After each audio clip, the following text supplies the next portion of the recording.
토트넘은 이적 시장 마감일에 마지막으로 포스테코글루 감독의 원픽 공격수였던 브레넌 존슨 영입에 성공했습니다. 번리전 직전에 영입이 완료됐기 때문에 A매치 휴식기와 겹치면서 아직도 토트넘 경기는 데뷔하지 못했죠. 한국과 웨일즈의 친선 경기에서 의외로 존슨이 선발 출전하긴 했는데 한국 팬들의 기억에 남는 장면은 김민재와 부딪히자 무기력하게 튕겨나가는 다소 허접한 장면뿐이었습니다. 사실 이 경기는 웨일즈의 포메이션 자체가 5-4-1 포메이션으로 존슨만 원톱에 서서 외롭게 있을 수밖에 없었습니다. 그래도 최근 경기였던 라트비아전에서는 드리블 돌파 성공률 75%에다가 키패스 3회로 나름 더 나은 모습이었습니다. 물론 알려진 대로 마무리 능력이 약해서 빅찬스를 2번이나 놓친 게 아쉽네요.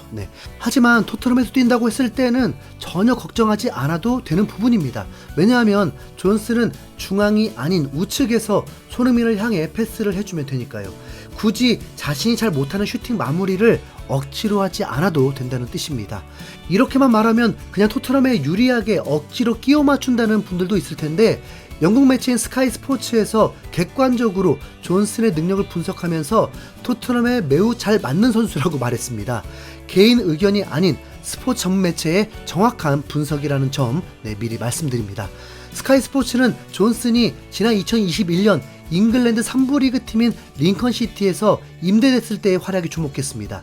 당시 존슨은 43경기 출전해서 11득점 5도움을 올리면서 화제가 됐습니다. 왜냐하면 이때 존슨의 나이는 만으로 19살밖에 되지 않았기 때문이죠. 10대 선수가 프로 무대에서 한 시즌 동안 두 자릿수 득점을 올린 건 대단한 일입니다. 그리고 이후 원소속팀인 노팅엄으로 돌아와서 한 단계 높은 리그인 2부 리그에서도 18득점 10도움을 올리면서 대활약을 했고요. 노팅엄이 2부에서 1부로 승격하는 데에 핵심적인 역할을 한 선수가 존슨입니다.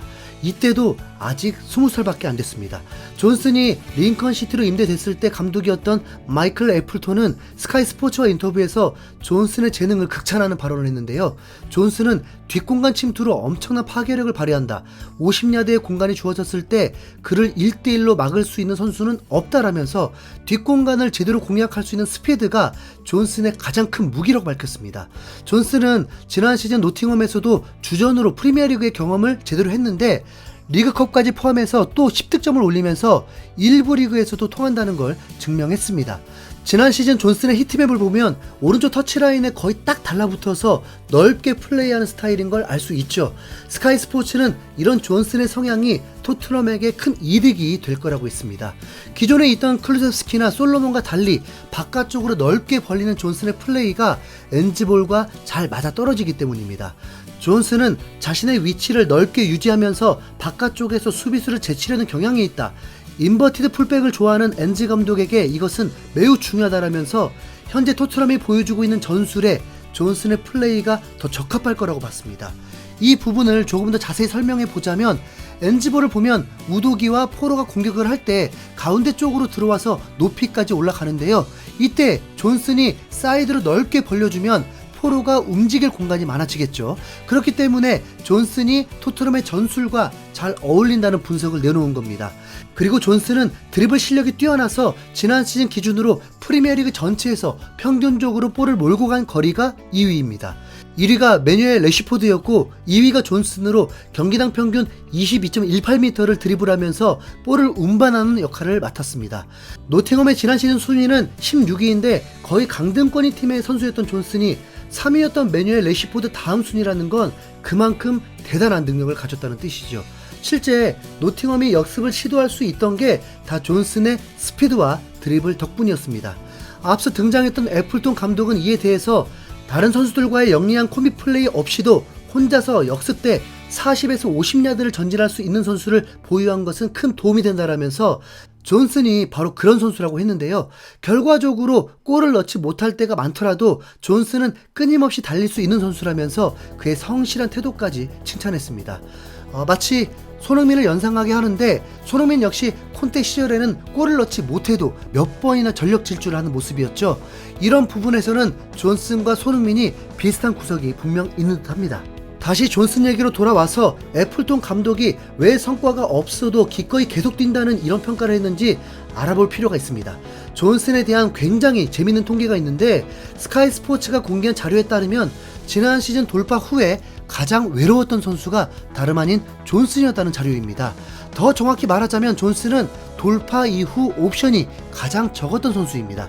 이 말이 무슨 뜻이냐면 존슨이 돌파를 해도 주위에 도와줄 동료가 없었다는 뜻인데요. 평균적으로 존슨의 패스를 받아줄 동료가 0.86명밖에 없었다고 합니다. 스카이 스포츠는 이런 통계가 나온 이유를 존슨의 너무 빠른 스피드 때문이라면서 종종 혼자 남겨졌다고 말했죠. 존슨이 빠른 스피드로 긴 거리를 돌파할 때 발생하는 문제 중 하나는 그가 돌파를 한 뒤에 주위에 아무도 보이지 않는다는 것이다라면서 노팅엄의 동료들이 존슨의 스피드를 미처 따라잡지 못한 적이 많았다고 했습니다. 이렇게 보니까 처음에는 웃겼던 이 통계가 존슨 입장에서는 상당히 속쓰린 얘기인데요.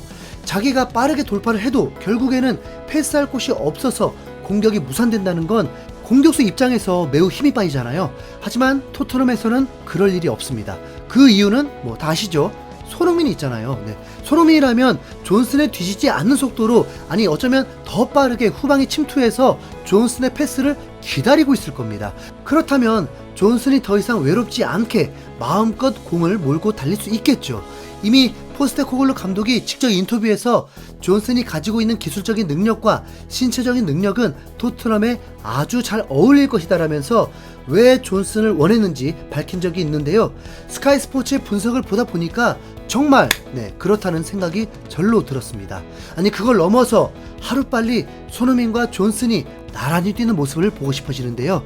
물론 뭐 손흥민이 셰필드전에서도 반드시 원톱으로 나올 거라는 보장은 없습니다. 영국 매체인 기브미 스포츠에서 손흥민의 버니즈 헤드트릭에도 불구하고 히샬리송이 다시 스트라이커로 나올 수 있다면서 황당한 예상을 해버린 겁니다. 손흥민은 헤드트릭을 기록했지만 올 시즌 내내 최전방에 배치되지는 않을 것이다. 포스테코글루 감독은 히샬리송을 최전방 공격수로 복귀시켜 토트넘이 영입한 이유를 보여줄 것이다 라면서 900억이라는 이적료로 영입한 히샬리송을 어떻게든 써먹으려고 할 거라고 봤죠.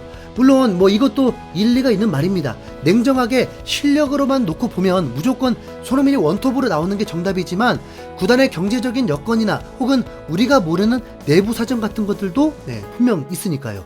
그러나 토트넘 커뮤니티인 스퍼스웹은 이 예측을 정면으로 반박하기도 했습니다. 버니즈 헤트트릭 이후 앞으로는 손흥민이 9번 역할을 맡을 것이다. 유럽 대항전도 없기 때문에 히샬리송의 출전은 점점 더 적어질 것이다 라면서 아예 정반대 예상을 한 겁니다. 결정은 뭐 포스테코글루 감독이 하는 거지만 아무래도 스퍼스웹의 손을 들어주고 싶은데요. 손흥민, 솔로몬, 존슨의 스리톱이 나와서 메디슨의 스루패스를 제대로 살리는 빠르고 다이나믹한 경기를 기대해 보겠습니다. 이상 흰수염고리였습니다. 감사합니다.